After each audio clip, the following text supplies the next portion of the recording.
October 18th, 1941. Tokyo, Japan. The morning light cuts through the paper screens of the German embassy like a blade. Ambassador Eugen Ott stands at his office window, watching cherry blossom petals drift across the courtyard. Behind him, his most trusted advisor, the man he considers a brother, sits reading intelligence reports with the calm efficiency of a Prussian officer. Richard Sorge adjusts his wire-rimmed glasses and turns another page. To anyone watching, he's merely what he appears, a distinguished correspondent for the Frankfurter Zeitung, a loyal National Socialist and the ambassador's closest confidant. His credentials are impeccable, his connections unassailable, his access to Nazi secrets unlimited. What Ott doesn't know, what no one in Tokyo's German community knows, is that every word spoken in this room will be in Moscow's hands within 48 hours. Sorge has been living this double life for 8 years. Since 1933, when he arrived in Japan with forged papers and a mission from Soviet military intelligence. He's built an espionage network so sophisticated that it operates like clockwork beneath the rising sun. His agents include a Japanese journalist with access to the cabinet, a Yugoslav painter who charms information from diplomats' wives, and a German communist posing as a radio technician. Together, they form the Ramsey Ring, perhaps the most successful spy operation of the entire war. But success breeds danger, and time is running out. "Richard," Ott says without turning from the window, "I need your assessment. Berlin is pressing for clarity on Japan's intentions. Will they strike north against the Soviets or south toward the Pacific?" Sorge doesn't hesitate. "Everything suggests they're looking south, Eugen. The oil fields of the Dutch East Indies are too tempting. The Japanese Navy is ascendant. They'll move against Britain and America, not Stalin. It's the truth. And it's the same information he's already transmitted to Moscow via his radio operator, Max Clausen. The intelligence is golden. Sorge has infiltrated the highest levels of Japanese decision-making through his friendship with Hatsumi Ozaki, a trusted advisor to Prime Minister Konoe. He knows that Japan's Imperial Council has decided against attacking Siberia. He knows their strike south is imminent. And because of him, Stalin will soon be able to transfer 30 divisions from the Far East to defend Moscow against Hitler's onslaught. Ott nods, satisfied. That aligns with what I'm hearing from the naval attaché. Berlin will be pleased. He turns to face Sorge, his expression warm. "I don't know what I'd do without you, Richard. Your network, your insights, they're invaluable." Sorge allows himself a thin smile. "We're on the same side, aren't we?" The irony is almost painful. Ott believes they serve the same master, the German Reich. But Sorge serves a different god, the International Communist Revolution, embodied in Stalin's Soviet Union. Everything he does, every Nazi secret he uncovers, every Japanese war plan he decodes, goes straight to the GRU, Soviet military intelligence. Yet there's another layer to this deception. Sorge isn't just spying for the Soviets. He's also spying on them, reporting back to Moscow on German intentions, on Hitler's strategic thinking, on the Wehrmacht's preparations. When Germany invaded the Soviet Union on June 22, 1941, Sorge had warned Moscow repeatedly. He'd sent dispatches about Operation Barbarossa's timing, its scope, its objectives. Stalin ignored them all. That's the bitter truth Sorge carries like a stone in his chest. He risked everything to warn his homeland, and Stalin dismissed it as disinformation. Even now, 4 months into the German invasion, with the Wehrmacht at Moscow's gates, there are those in the Kremlin who still doubt Sorge's loyalty. They think he's a German double agent, feeding them lies. But Sorge knows something they don't. He knows he's about to deliver intelligence that will change the course of the war. Proof that Japan won't attack the Soviet Far East. Once he confirms this beyond any doubt, Stalin will have no choice but to shift his Siberian armies westward. Those fresh divisions could mean the difference between Moscow's fall and its survival. He just has to stay alive long enough to send the message. Outside the embassy, on a street corner 3 blocks away, a man in a dark suit watches the building through binoculars. His name is Kazuo Aoyagi, and he's an inspector with the Toko, Japan's special hire police, the secret police tasked with crushing communism and espionage. For months, his team has been tracking radio signals emanating from somewhere in Tokyo's diplomatic quarter. The broadcasts are encrypted, professional, and transmitted to Vladivostok. Someone in Tokyo is spying for the Soviets, and Aoyagi is getting close. Sorge doesn't know it yet, but his world is about to collapse. The ghost who walked between empires, trusted by Hitler's ambassador and paid by Stalin's intelligence service, is running out of shadows to hide in. The hunter is at the June 15, 1941, 6 days before Operation Barbarossa. Richard Sorge's hands tremble as he encodes the message. Not from fear, he abandoned fear years ago, somewhere between Berlin and Shanghai, but from rage. Pure, impotent fury at the stupidity of men who refuse to see what's directly in front of them. Max Clausen watches from across the small room in Sorge's house in the Azabu district. The radio operator is sweating despite the evening chill. They've been at this for 3 hours, transmitting the most critical intelligence of the war. And every minute the transmitter is active increases their risk of detection exponentially.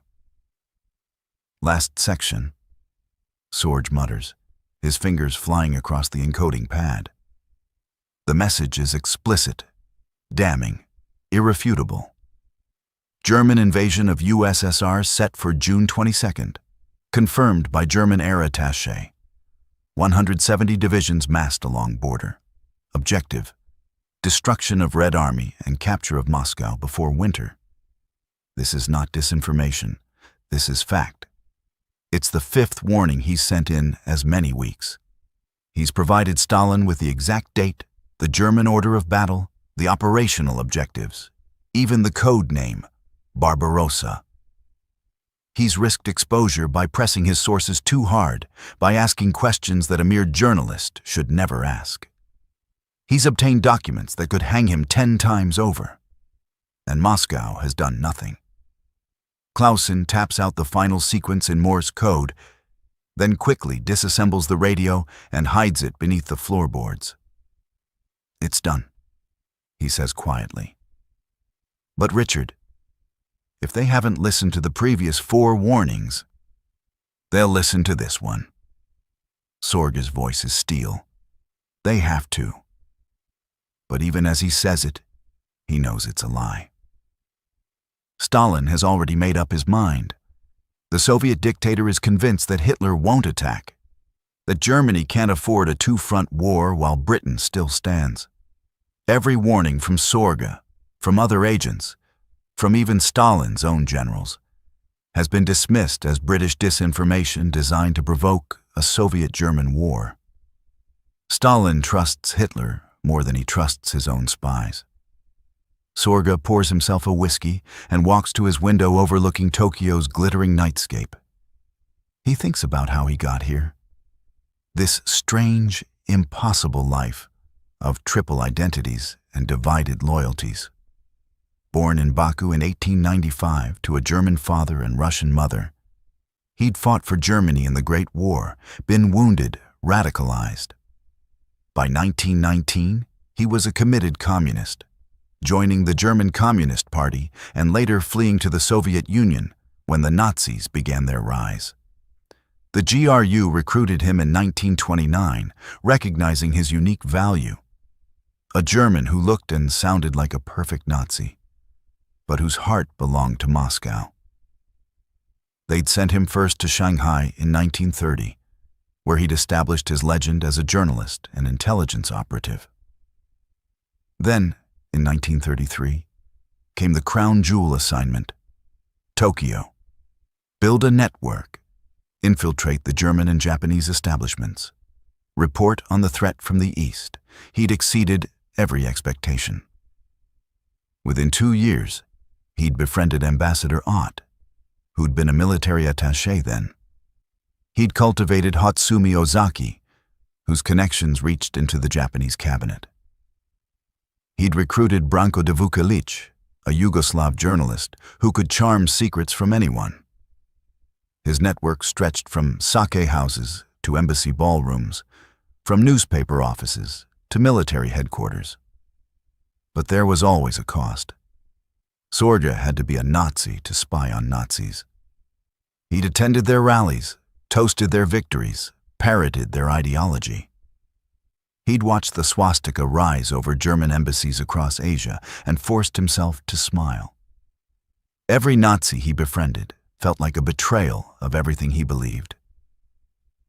Yet, it was precisely those friendships that allowed him to steal their secrets.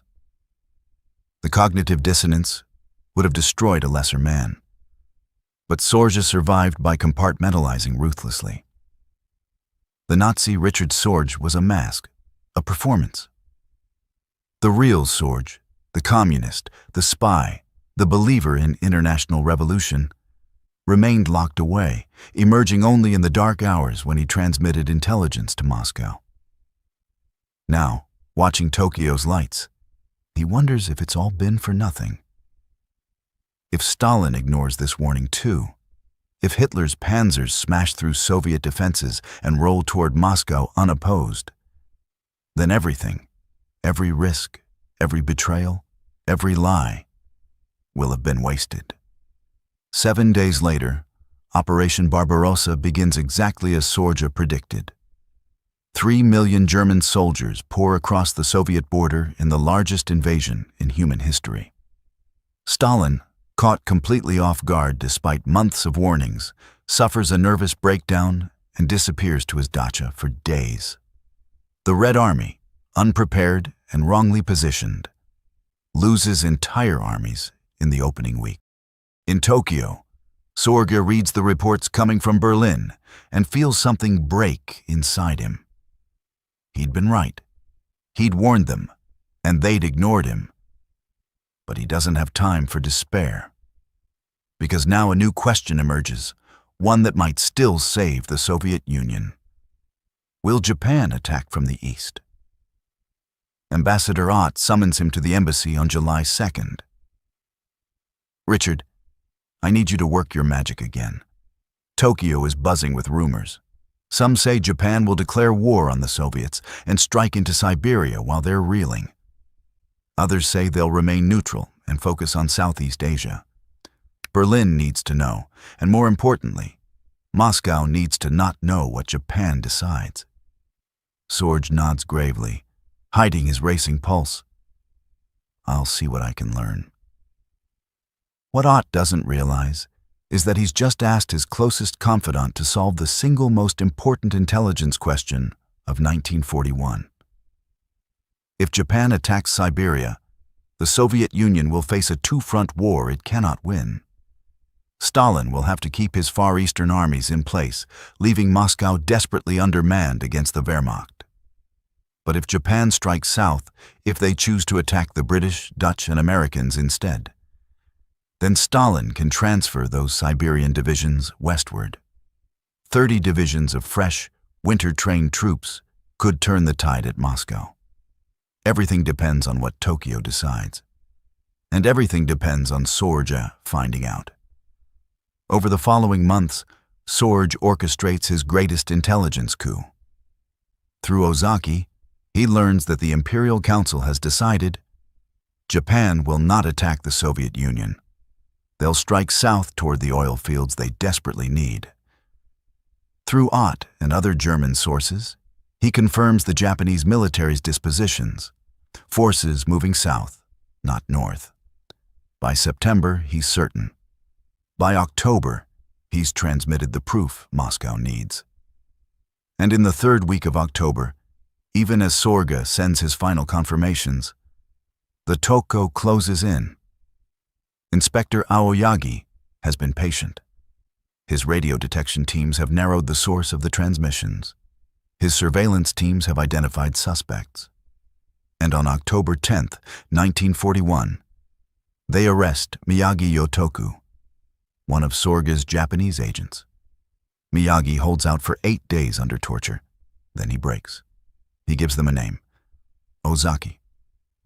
On October 15th, the Toko arrests Hatsumi Ozaki. And Ozaki, faced with the certainty of execution, makes the calculation that seals Sorge's fate. He too gives up a name, Richard Sorge. 3 days later, on October 18th, the same morning Sorge stands in Ambassador Ott's office discussing Japan's strategic intentions. Inspector Aoyagi signs the arrest warrant. The ghost is about to become flesh. October 18th, 1941. 6:47 a.m. Azabu District, Tokyo. Richard Sorge wakes to the sound of car engines. Not the usual morning traffic, these engines idle with purpose, surrounding his house like predators circling prey. He's instantly awake, the alcohol from last night's drinking evaporating from his consciousness. In the half-light of dawn, he knows exactly what those engines mean. They've found him. He has perhaps 30 seconds. His mind catalogs the evidence scattered throughout the house. Encoded messages on his desk, contact information for his network, photographs from embassy parties that could compromise a dozen German officials. The radio is hidden, but a thorough search will find it. Max Clausen's address is written in a notebook in his study. They'll take him next. Sorge makes a choice. He doesn't run. Running would confirm guilt, and there's a chance, infinitesimally small, but a chance, that this is about something else. A visa issue, a routine police matter. He's Richard Sorge, trusted advisor to the German ambassador. He has diplomatic connections. He has rights. The delusion lasts exactly as long as it takes for his door to splinter under a police battering ram. Inspector Aoyagi enters first, flanked by 8 Toko officers. He's a small man with wire-rimmed glasses, not unlike Sorge's own. But his eyes hold the certainty of someone who's spent months hunting and has finally cornered his quarry. Behind him, 2 officers carry a radio detection device.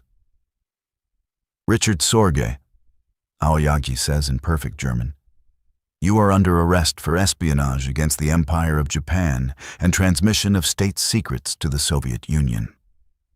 For just a moment, Sorge considers maintaining the fiction. He's a German journalist. This is a mistake. Contact the embassy. But he sees the way Aoyagi is looking at him, not with uncertainty, but with the satisfaction of a man holding a royal flush and knows it's over. They've broken someone in his network. They know everything. "May I dress?" Sorge asks calmly. Aoyagi nods. 2 officers follow Sorge to his bedroom, watching his every movement. As he pulls on his clothes, Sorge's mind is already shifting gears. The network is compromised. Clausen will be arrested within hours. Ozaki, it must have been Ozaki who broke, is likely already in custody. De Vukolich next. They'll roll up the entire Ramsey ring before nightfall. But the mission is complete. That's the bitter consolation. Moscow has the intelligence about Japan's southern strategy. Stalin can transfer the Siberian divisions. The information that might save the Soviet Union is already transmitted. Sorge just won't live to see whether it makes a difference. They take him to Tsukiji police station, a fortress-like building near the fish market. The interrogation room is sparse. A wooden table, 2 chairs, a single light bulb. Aoyagi sits across from him while 2 stenographers prepare to record everything. "Let's begin simply," Aoyagi says. "Are you a spy for the Soviet Union?" Sorja lights a cigarette with steady hands. I want to speak with Ambassador Ott. Ambassador Ott cannot help you now. Are you a spy for the Soviet Union? I am a German citizen and a journalist. I have rights under. You have no rights. Aoyagi's voice remains calm, almost gentle. We have arrested Miyagi Yotoku. We have arrested Ozaki Hotsumi. We have arrested 11 others in your network. They have all confessed. We know about the radio transmissions. We know about the encoded messages. We know you've been sending intelligence to Vladivostok for 8 years. He leans forward. The only question now is whether you cooperate and make this easier, or whether you force us to extract the information through other means. The threat is clear. Japanese interrogation techniques are legendary for their brutality. Sorge has heard the stories. Water torture, electric shocks, suspension from ceilings for days. He's watched the Empire's secret police break men like kindling. But Sorge has one card left to play. I want to speak with Ambassador Ott. He repeats, as a German citizen. You are not a German citizen. Aoyagi slides a document across the table. It's a Soviet file, smuggled somehow from Moscow, or perhaps traded by Stalin himself, who's never forgiven Sorja for embarrassing him with accurate warnings. The file contains Sorja's real biography. His communist activities in Germany, his recruitment by the GRU, his assignments in Shanghai and Tokyo. You are a Soviet agent named Richard Sorja. Aoyagi continues. You were born in Baku, recruited in Moscow, and sent to destroy Germany and Japan from within. Your German citizenship is a forgery. Your journalist credentials are a cover. Everything about you is a lie. Sorge stares at the file and feels the last pillar of his constructed identity crumble. They know everything. The mask he's worn for 8 years, the Nazi journalist, the ambassador's friend, the loyal German, has been ripped away, leaving only the truth beneath. He is a Soviet spy. He has always been a Soviet spy, and now he will die as one. Yes, Sorge says quietly, I am a spy for the Soviet Union. The confession takes 3 days. Aoyagi is meticulous, requiring Sorge to detail every operation, every transmission, every piece of intelligence he's stolen. Sorge complies with an almost academic precision, as if documenting his own espionage for a history book. He names his agents. They're already arrested, so silence serves no purpose. He describes his methods. He explains how he infiltrated the German embassy, cultivated Ott's friendship, turned that friendship into unlimited access. What he doesn't reveal are his current Soviet contacts or the full extent of his network's capabilities. Some secrets he'll take to his grave. On the 3rd day, Ambassador Ott comes to the police station. Aoyagi allows them a brief meeting. Ott looks like he's aged 10 years in 72 hours. His hands shake. His eyes are red. Richard, he whispers, tell me it isn't true. Sorge meets his gaze. For 8 years, he's lied to this man. He's drunk with him, laughed with him, shared confidences, and created a friendship that felt real even though it was founded on deception. Ott trusted him completely, and Sorge betrayed that trust every single day. It's true, Sorge says. All of it. I am a Soviet spy. I have been since the day we met. Ott makes a sound somewhere between a sob and a gasp. How could you? We were friends. I trusted you with everything. I loved you like a brother. I know. And this is the terrible truth. Sorge had loved him too, in his way, had genuinely enjoyed their conversations, their drinks, their partnership. The mask had become comfortable enough that sometimes Sorge forgot he was wearing it. I'm sorry, Eugen. For what it's worth, which is nothing, I'm sorry. Ott stands abruptly, his chair scraping against the floor. You've destroyed me.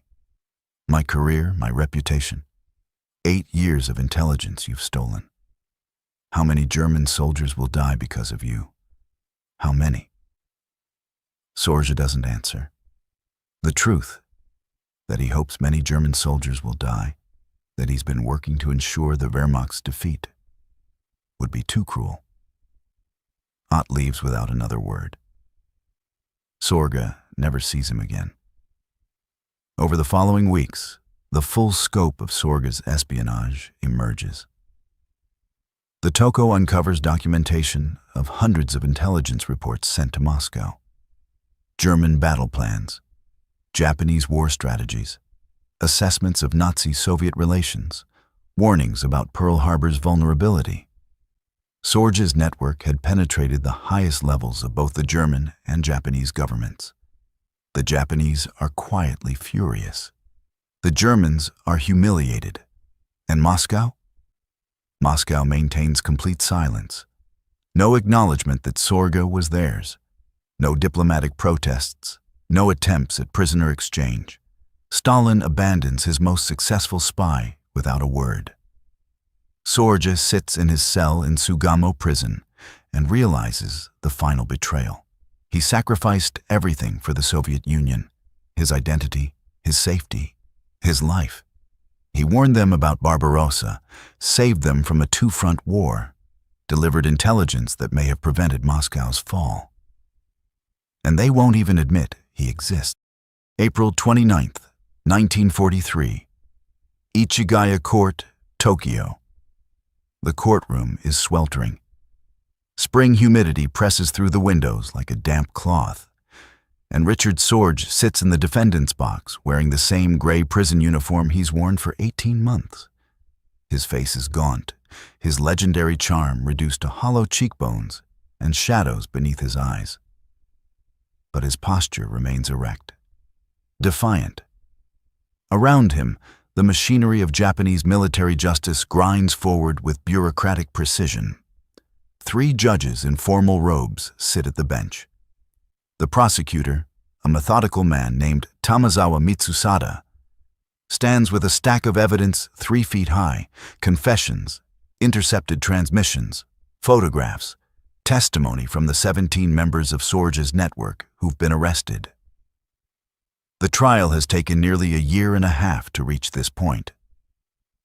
Not because the evidence is complicated, Sorge confessed to everything, but because the Japanese government has been paralyzed by the magnitude of what they've uncovered. The greatest espionage operation in modern history, operating under their noses for 8 years. Secrets stolen from their own cabinet, from their German allies, transmitted to Moscow while Tokyo and Berlin planned their conquests. The shame is almost too large to process. Tamazawa begins his closing argument. The defendant, Richard Sorge, is guilty of the most heinous espionage in the history of the Empire of Japan. For 8 years, he systematically betrayed our trust and the trust of our German allies. He infiltrated the highest levels of government. He corrupted Japanese citizens to work against their own nation. He transmitted military secrets that have cost lives and compromised operations. Sorge listens impassively. He's heard it all before during the interrogations. What interests him more is what Tamazawa doesn't say. That the intelligence Sorge provided to Moscow likely saved the Soviet Union. That Stalin's decision to transfer Siberian divisions to defend Moscow in December 1941, a decision based directly on Sorge's confirmation that Japan wouldn't attack from the east, may have been the turning point of the entire Eastern Front. The prosecutor continues. Most damning is the defendant's betrayal of personal trust. Ambassador Ott considered him a friend, a confidant.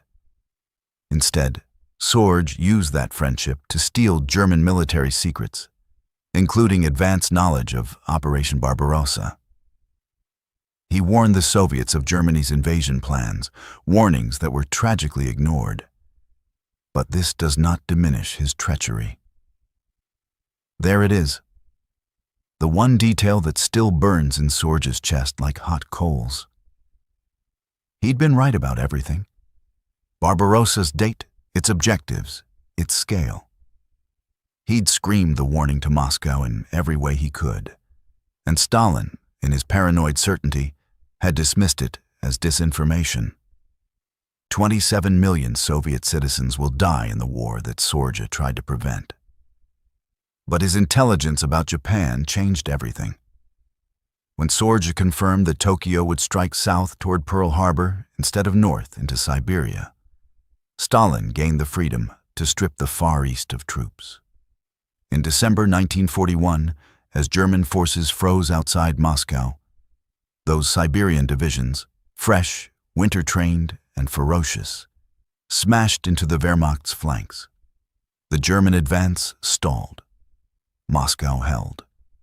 Hitler's blitzkrieg died in the Russian snow, killed partly by weather, partly by Soviet resistance, and partly by intelligence provided by a spy sitting in a Tokyo courtroom facing certain death. The irony is almost poetic. Sorge saved the Soviet Union, and the Soviet Union won't acknowledge his existence. Throughout the trial, Sorge has waited for some sign from Moscow. A diplomatic protest, a prisoner exchange offer, even simple acknowledgement that he was theirs. The Germans have been publicly humiliated. Ambassador Ott was recalled in disgrace, his career destroyed. But from Moscow? Silence. Stalin has erased him. The truth is more complex and more cruel than Sorge realizes. In Moscow, the NKVD has indeed debated what to do about Sorge. Some argue for a prisoner exchange. Others insist he's too compromised, his cover too thoroughly blown to be of further use. And Stalin himself, still smarting from his catastrophic misjudgment in ignoring Sorge's Barbarossa warnings, sees the captured spy as an embarrassing reminder of his own fallibility. So Stalin does what he always does with embarrassing problems. He makes them disappear. Orders go out to Soviet intelligence networks worldwide. Richard Sorge does not exist. He was never one of ours. Any claims to the contrary are Japanese disinformation. The man who saved Moscow is officially a ghost. Judge Yoshikawa Mitsusada, no relation to the prosecutor, leans forward. Richard Sorge, you have been found guilty of espionage against the Empire of Japan. Before sentencing, do you wish to make a statement? Sorge stands. For a moment, he considers what to say. He could apologize. Not because he feels guilty, but because it might buy him life instead of death. He could beg. He could claim he was coerced, manipulated, not fully responsible. But Richard Sorge has lived his entire adult life behind masks, and he's tired of performing. I am a communist, he says clearly. I believe in the international working class and the eventual victory of socialism over fascism and imperialism. Everything I did in service of those beliefs. I regret nothing except that I was caught before completing my work. The courtroom erupts. Spectators gasp. The judges' faces harden. Tamazawa looks almost gleeful. The defendant has just ensured his own death sentence. I knew the risks, Sorge continues. Every spy knows the risks. I accept the consequences. But I want the record to show that I acted from conviction, not from cowardice or greed. I betrayed individuals, yes.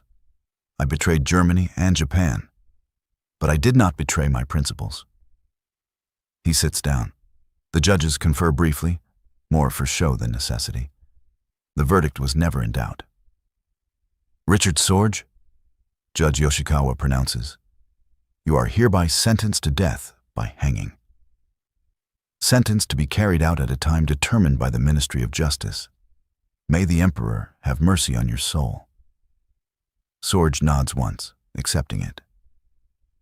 In the gallery, a few German officials who've come to witness their former friend's downfall look away.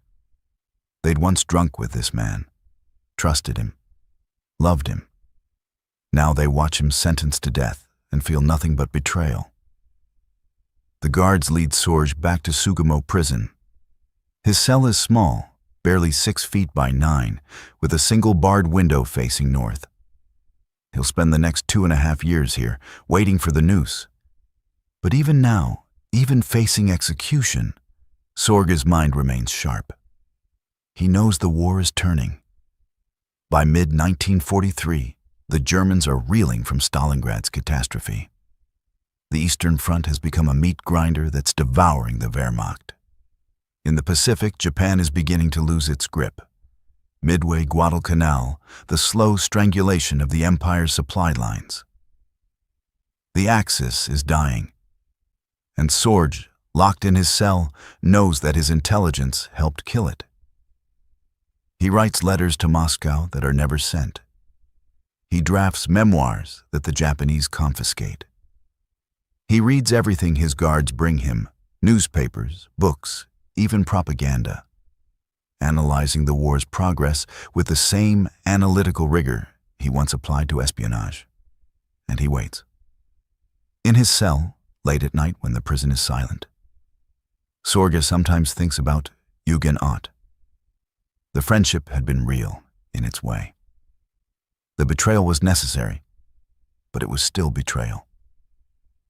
He wonders if Ott understands now, with the war turning against Germany, that Sorge wasn't a monster, just a man on the other side, fighting for what he believed in.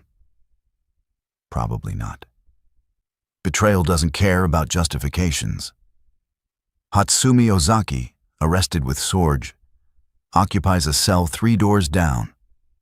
They're not allowed to communicate, but sometimes Sorge hears him coughing through the walls. Ozaki had been a true believer too. A Japanese communist who'd risked everything to oppose his own government's militarism. In another world, they might have been heroes. In this world, they're traitors waiting to die. The months stretch into years. 1943 becomes 1944. The war grinds on. American bombers begin appearing in Japan's skies. The prison guards grow nervous, jumping at air raid sirens. The certainty of Japanese victory that had filled the courtroom during Sorge's trial evaporates into desperate hope, then grim resignation. And still, from Moscow, silence. November 7th, 1944. Sugamo Prison, Tokyo. The guard's footsteps echo down the corridor at dawn. Richard Sorge knows what they mean before the cell door opens. After 3 years of waiting, a prisoner develops instincts about these things. The measured pace, the deliberate timing, the date itself. November 7th, the anniversary of the Bolshevik Revolution, the Japanese sense of poetic justice. Today is the day he dies. It's time, the guard says simply.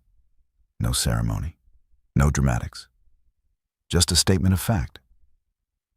Sorge rises from his cot. He's 59 years old, but looks 70. 3 years of prison rations and isolation have hollowed him out, turned his once robust frame into something skeletal. But his eyes remain sharp, missing nothing. They allow him to bathe and dress in clean clothes, a final courtesy extended to the condemned. As he washes, Sorge thinks about the strange mathematics of his life.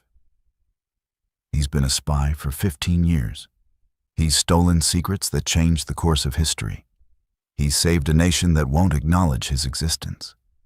And now he'll hang for it. 2 cells away, they're preparing Hatsumi Ozaki for the same fate. Sorge can hear the quiet murmur of voices, the shuffle of feet. His friend and fellow spy, the Japanese journalist who'd infiltrated his own government's cabinet to feed intelligence to Moscow, will die within minutes of him. At least they won't die alone. The guards lead Sorge through Sugamo's corridors. Other prisoners watch through their cell bars, some with curiosity, others with respect. Word has spread through the prison about who Sorge really was. The spy who fooled everyone. The German who served Moscow. The man who walked between empires. In the execution chamber, the noose waits. It's a simple rope, professionally knotted, hanging from a wooden beam. A trapdoor beneath it. Clean, efficient. The Japanese execute with the same precision they bring to tea ceremonies and calligraphy. Warden Ichiro Machida stands to one side with the prison chaplain and a small group of officials. One of them is from the German embassy, not Ott, who's long since returned to Berlin in disgrace, but a junior diplomat tasked with witnessing the end of Germany's greatest humiliation. Richard Sorge, Machida intones. You have been sentenced to death for espionage against the Empire of Japan. Do you have any final words?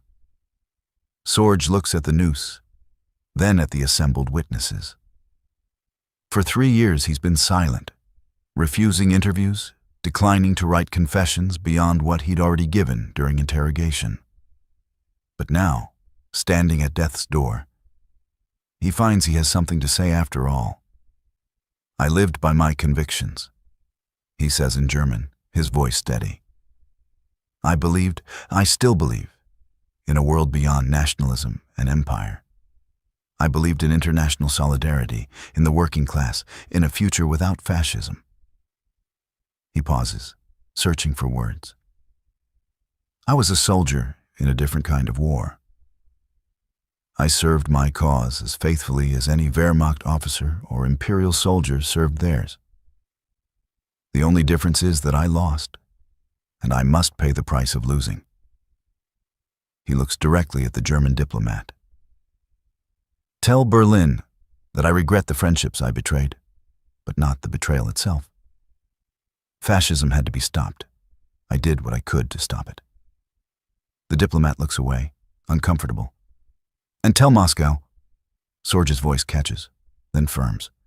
Tell Moscow that I kept faith, even when they doubted me, even when they ignored my warnings. I kept faith until the end. Machida nods to the executioner, a prison official who's performed this duty dozens of times. They place the noose around Sorge's neck. The rope is rough against his skin, surprisingly heavy. In his final moments, Sorge's mind doesn't flash through his life like the poets claim. Instead, he thinks about intelligence reports. The message about Barbarossa that Stalin ignored. The confirmation about Japan's southern strategy that saved Moscow. The hundreds of dispatches he'd encoded and transmitted, each one a small act of resistance against the fascist tide. He thinks about Max Clausen, his radio operator, who'd been sentenced to life imprisonment, a mercy compared to this. About Branko de Vukovic, dead in prison from illness before trial. About Miyagi Yotoku, hanged months ago. About all the others in his network who'd paid the price for believing that information could change history. It had changed history. The Soviet Union survived. The Red Army pushed westward. Berlin itself would fall to Stalin's forces within 6 months, though Sorge won't live to see it. He wonders if that's enough. If the cost, his life, his agents' lives, the betrayals and lies and moral compromises, was worth it. Then he realizes it doesn't matter. He made his choice 15 years ago when the GRU recruited him. Everything since has been consequence. Any final prayers? The chaplain asks softly. Sorge almost laughs. He's been an atheist since 1919, since the horrors of the First World War burned away any belief in divine mercy. But he appreciates the gesture. The Internationale, he says instead. And before anyone can stop him, he begins singing the communist anthem, his voice cracked but defiant. Arise, ye workers, from your slumber. The trapdoor opens. Richard Sorge drops through space, and the rope snaps taut. Death is not instantaneous. It takes nearly 3 minutes for his heart to stop beating. 3 minutes of strangulation and struggle. But eventually, his body goes still. The greatest spy of World War II is dead. 20 minutes later, in an adjacent chamber, Hatsumi Ozaki follows him to the scaffold. Ozaki's last words are simpler. The Red Army is winning. Japan will lose. History will vindicate us. Then he too drops through the trapdoor into darkness. The bodies are cremated the same day. No grave markers, no ceremony. The Japanese government wants no shrines where communists might gather to honor their martyrs. In Moscow, the executions are noted in a classified NKVD report that reaches Stalin's desk. The dictator reads it without comment and moves on to other matters.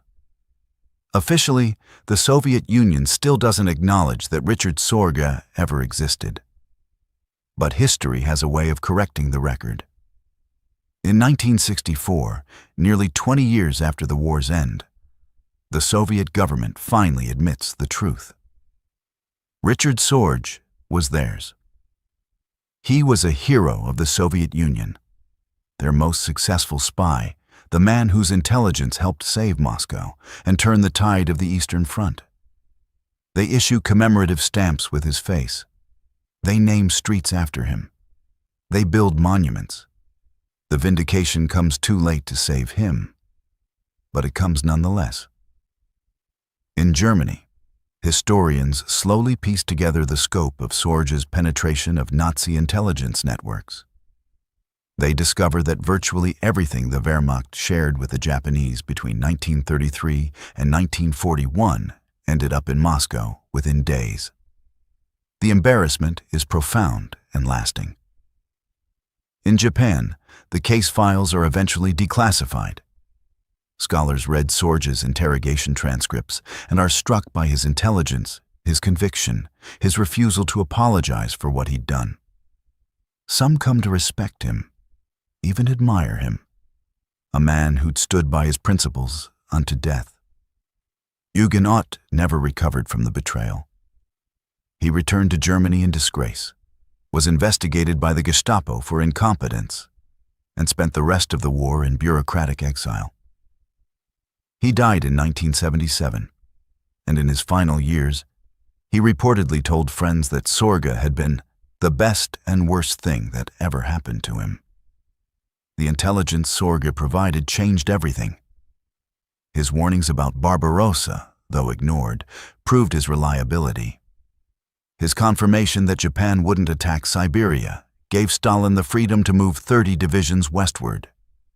Divisions that helped defend Moscow, counterattack at Stalingrad, and eventually drive all the way to Berlin. Military historians estimate that without Sorge's intelligence, the Battle of Moscow might have ended differently. The Wehrmacht came within 30 miles of the Kremlin in December 1941. If Stalin had been forced to keep those Siberian divisions in the Far East to guard against a Japanese attack that never came, Moscow might have fallen. And if Moscow had fallen, the entire course of the war might have been different. Richard Sorge was a traitor to Germany and Japan. But he was loyal to something larger, an ideology, a vision of history, a belief that fascism had to be stopped at any cost. He paid the ultimate price for that loyalty, abandoned by the nation he served, hanged in a Tokyo prison while the war he'd helped shape raged on without him.